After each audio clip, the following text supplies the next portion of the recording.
So high বিনোন, এই video তোমাদের first semester Calcutta university English honours general এবং এমডিসি পেপারের সাজেশনস দিয়ে দেবো।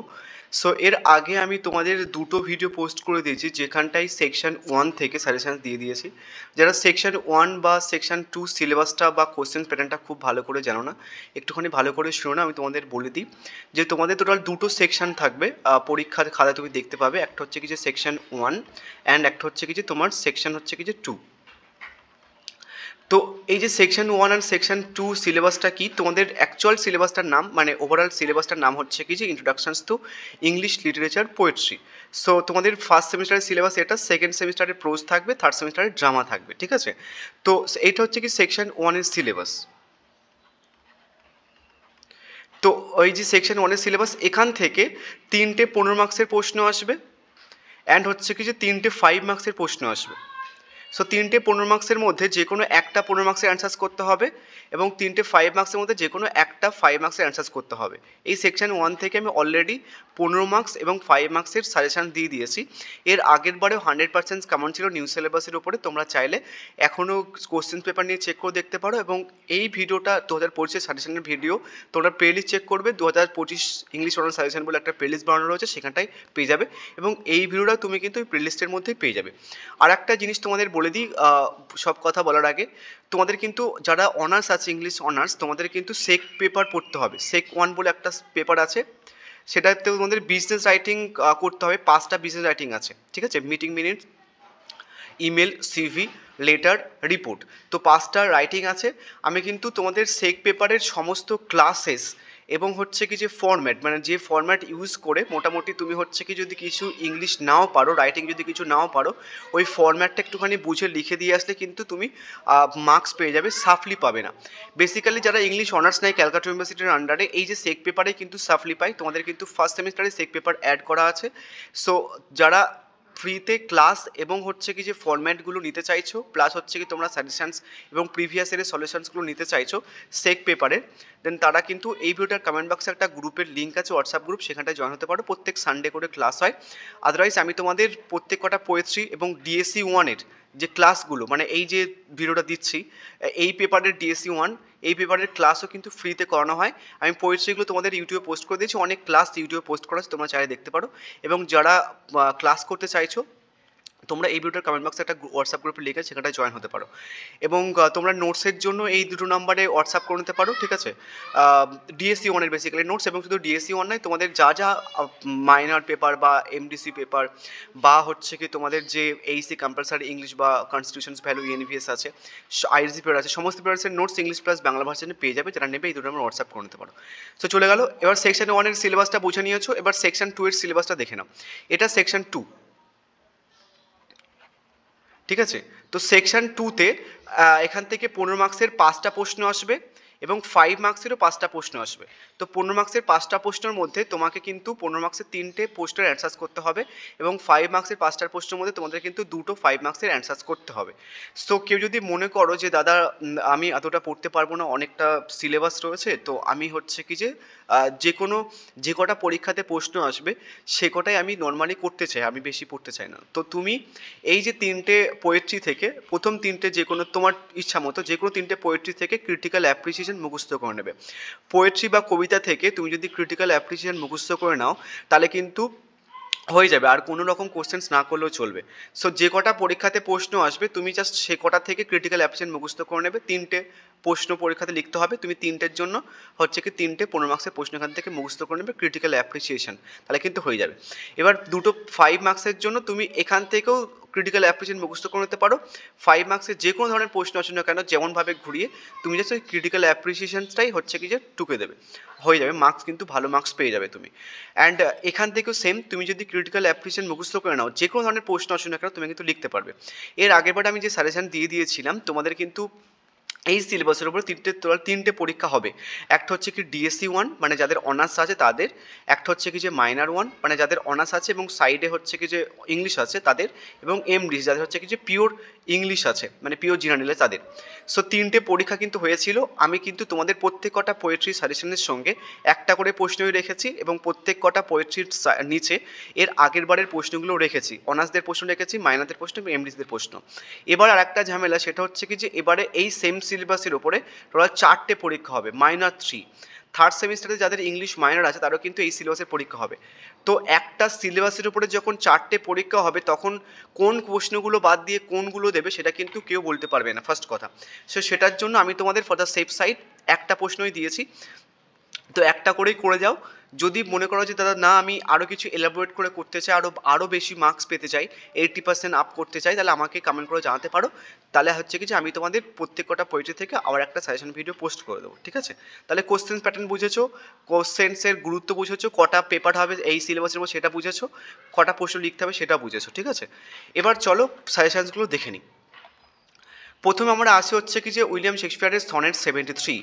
এখান থেকে আমি একটা প্রশ্নই রেখেছি, শুধু দেখে নাও যে ক্রিটিক্যাল অ্যাপ্রিসিয়েশন তুমি যদি মুখস্থ করে নাও তাহলে কোন কোন প্রশ্নগুলো তুমি লিখতে পারবে। দেখো ক্রিটিক্যাল অ্যাপ্রিসিয়েশন মুখস্থ করে নিলে যদি থিম আসে তাহলেও কিন্তু তুমি লিখতে পারবে, টাইটেল আছে তাহলেও কিন্তু লিখতে পারবে। শুধু টাইটেলের ক্ষেত্রে তোমাকে জাস্ট অ্যাড করতে হবে so the title is appropriate, বোঝা গেছে? সেন্ট্রাল আইডিয়া যদি আসে পোয়েট্রি তাহলে কিন্তু তুমি লিখতে পারবে। যদি বলে যে sonnet 73 as a love poem তাহলে কিন্তু তুমি লিখতে পারবে, বা যদি বলে sonnet 73 has universal message under it's personal tone এটাও কিন্তু লিখতে পারবে, বা sonnet 73 as a Shakespearean sonnet এটাও কিন্তু লিখতে পারবে, বা যদি যে ভেরিয়াস মেটাফোরগুলো ইউজ করা হয়েছে সনেট 73 মধ্যে সেটাও কিন্তু লিখতে পারবে। যদি মনে করো যে দাদা আমার ক্যাপাসিটি আছে আমি একটুখানি বেশি পড়তে চাই, তোমরা কিন্তু এই কোশ্চেন্সগুলো সেপারেটলি করতে পারো। এই এতটুকু প্রশ্ন জাস্ট একটা কোশ্চেন অ্যান্সার মুখস্থ করে নেবে। নোটসের মধ্যে আমি প্রত্যেক কটা ইন্ডিভিজুয়াল কোশ্চেন্স আলাদা আলাদাভাবে রেখেছি। এটার জন্য একটা অ্যান্সার্স রেখেছি, sonnet 73 as a love poem এটার জন্য আলাদা সেপারেট অ্যান্সার্স, এটার জন্য সেপারেট অ্যান্সার্স, এটার জন্য প্রত্যেক কটা প্রশ্নের জন্য সেপারেট অ্যান্সার্স। তোমরা যদি এর আগের বারে সাজেশন চেক করো আমি এই প্রশ্নগুলোই রেখে দিয়েছিলাম অ্যান্ড এই প্রশ্নগুলোই দিয়েই সাজেশানে বানাচ্ছি, তার কারণ সেম সিলেবাসের উপরে 4টে পরীক্ষা হবে, কোন প্রশ্নগুলো দেবে বলাটা খুব ডিফিকাল্ট, বুঝা গেছে? তো এই একটা প্রশ্নই করে নিতে পারো। ক্রিটিক্যাল অ্যাপ্রিসিয়েশন তুমি যদি করে নাও তাহলে কিন্তু হয়ে যাবে। যেটা একটুখানি বেশি পড়তে চাইছো বাদ বাকি অরের প্রশ্নগুলো তোমরা কিন্তু সেপারেটলি চাইলে করতে পারো। এবার চলো দেখে নিই যে অনার্সদের, মাইনরদের এবং এমডিসিদের এর আগেরবারে 2024 কোন কোন প্রশ্নগুলো এসেছিল এবং কমন পড়েছিল কিনা, তার কারণ এই কোশ্চেন্সগুলো আমি আগেরবারেও রেখে দিয়েছিলাম। দেখো প্রথম প্রশ্ন এসেছিল ইমেজারিটা দ্যাট মিনস হচ্ছে কি যে ক্রিটিক্যাল অ্যাপ্রিসিয়েশন লিখলে হয়ে যেত।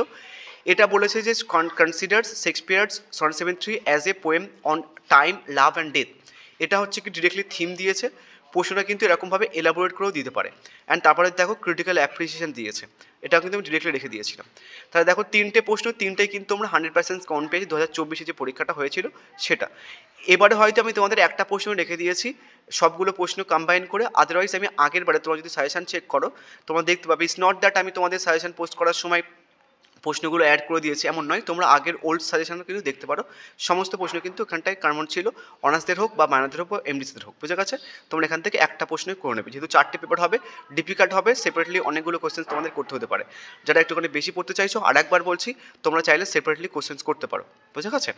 এবার চলো নেক্সট হচ্ছে কি যে সানরাইজিং।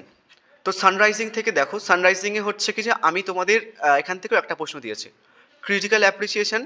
তুমি এখান থেকে চাইলে ইমেজারিটা করে রাখতে পারো, বুঝে গেছে? আর একবার বলছি ইমেজারি করে রাখবে তোমরা। ক্রিটিক্যাল অ্যাপ্রিসিয়েশন, থিম, টাইটেলের ক্ষেত্রে আরেকবার বলে দিই তোমরা শুধু লাস্ট লিখবে so the title is appropriate, বুঝে গেছে? নেক্সট হচ্ছে কি তোমার সেন্ট্রাল আইডিয়া।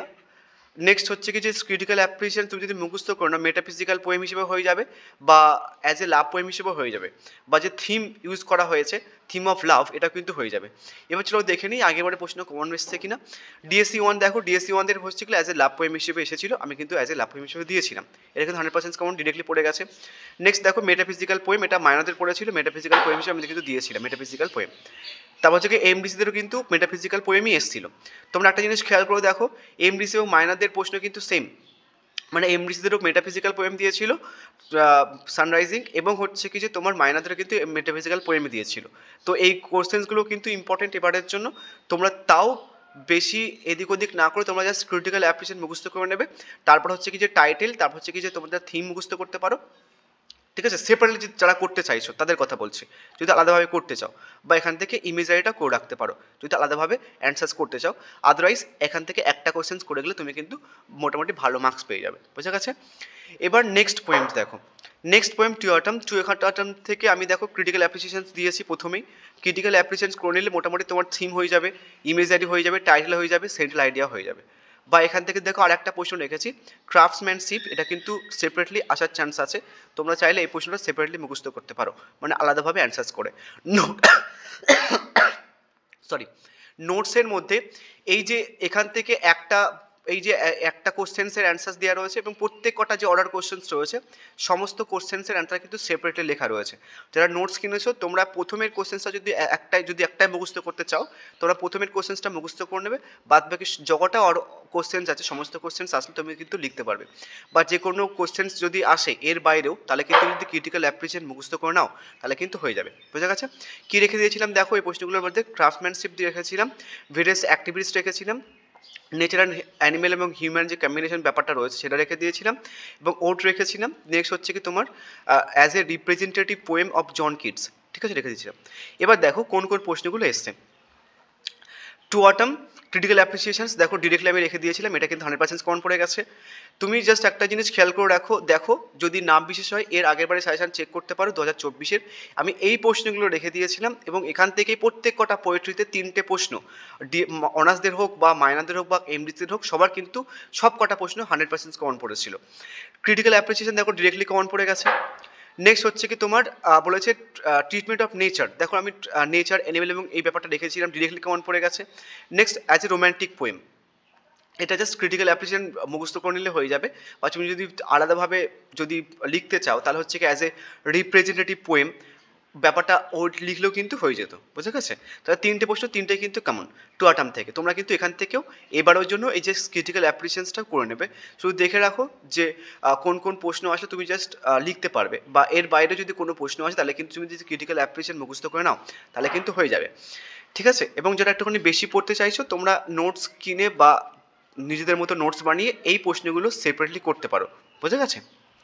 এবার দেখো নেক্সট হচ্ছে কি তোমাদের সেকেন্ড কামিং থেকে critical appreciation, imagery, theme, title, central idea, next হচ্ছে কি তোমার সিম্বল অ্যান্ড ইমেজেস, নেক্সট হচ্ছে কি তোমার ইউজ অফ এনশিয়েন্ট এবং বাইবেল, হচ্ছে কি যে ইমেজেস, তারপর হচ্ছে কি যে মডার্ন পোয়েম। এবার দেখো কোন কোন প্রশ্নগুলো এসেছিল। প্রথমের প্রশ্নটাই কেমন কি এসেছিল, মাইথোলজিক্যাল যে ব্যাপারটা সেটা, মাইথোলজিক্যাল দ্যাট মিনস হচ্ছে কি তোমার যে মানে আধ্যাত্মিক যে ব্যাপারটা, তো আমি কিন্তু রেখে দিয়েছিলাম এখানটায় বাইবেলের যে ব্যাপারটা এবং এনশিয়েন্ট যে পোর্শনসটা কম্বাইন্ড যে ব্যাপারটা ওটা কিন্তু আমি রেখে দিয়েছিলাম, সেটা কিন্তু ডিরেক্টলি কেমন মানে পড়ে গেছে বলতে গেলে। নেক্সট ক্রিটিক্যাল অ্যাপ্রিসিয়েশন দেখো ডিরেক্টলি কেমন পড়ে গেছে ক্রিটিক্যাল অ্যাপ্রিসিয়েশন, ইমেজেস এবং সিম্বল দেখো সিম্বল এবং ইমেজেস একদম পুরো ডিরেক্টলি হুবহু কমন পড়ে গেছে। তোমরা আই ডোন্ট থিঙ্ক যে এমনভাবে প্রত্যেক কটা পেপারসে মানে একটা সিলেবাসের উপর 3টে পরীক্ষা হয়েছে, 3টে পরীক্ষাতেই প্রত্যেক কটা পোয়েট্রির সব কটা কোশ্চেন্স হচ্ছে কি যে কেমন ছিল এর আগের 100%, তোমরা কিন্তু এবারেও 100% কেমন পাবে। এবারে যেহেতু মডার্ন পোয়েমটা সেপারেটলি দেয়নি, তোমরা কিন্তু মডার্ন পোয়েম হিসেবে ভালো করে পড়ে রাখতে পারো, সেকেন্ড কামিংটা কিন্তু ডিরেক্টলি এটা দেওয়ার চান্স আছে, ঠিক আছে। আদারওয়াইজ সেখান থেকে খুব ভালো করে সেপারেটলি কোন জায়গায় টাইটেলটা ভালো করে মুখস্থ করে নেবে, ইমেজারি এবং থিমটা ভালো করে মুখস্থ করে নেবে, তাহলে কিন্তু হয়ে যাবে, বুঝা গেছে। যদি যারা আলাদাভাবে করতে চাইছো নোটসের মধ্যে কিন্তু সেপারেটলি অ্যান্সার্স দেওয়া রয়েছে। এবার চলো ট্রু লাস্ট পোয়েম, এখান থেকে দেখো আমি কি রেখেছি ক্রিটিক্যাল অ্যাপ্রিসিয়েশন বা থিম বা ইমেজারি বা টাইটেল বা সেন্ট্রাল আইডিয়া, বুঝে গেছে। বা পোয়েটিক যে ব্যাপারটা ইউজ করেছে, পোয়েটিক জিনিস যে ব্যাপারটা ইউজ করেছে দেন সেটা, তো হচ্ছে কি যে লিটারারি ডিভাইসগুলো ইউজ করা হয়েছে দেন সেইগুলো, এটা কাইন্ড অফ ইমেজারির মধ্যে পড়ে। তাহলে একটা প্রশ্নই রেখেছি আমি, তোমরা এখান থেকে একটা প্রশ্ন করলে 100% তোমরা কমন পেয়ে যাবে। থিম দেখো থিম ডিরেক্টলি কমন পেয়ে গেছে। নেক্সট ইমেজারি কিন্তু হচ্ছে কি যে দেখো লিটারারি ডিভাইস বা ক্রিটিক্যাল অ্যাপ্রিসিয়েশন ডিরেক্টলি কমন পড়ে গেছে।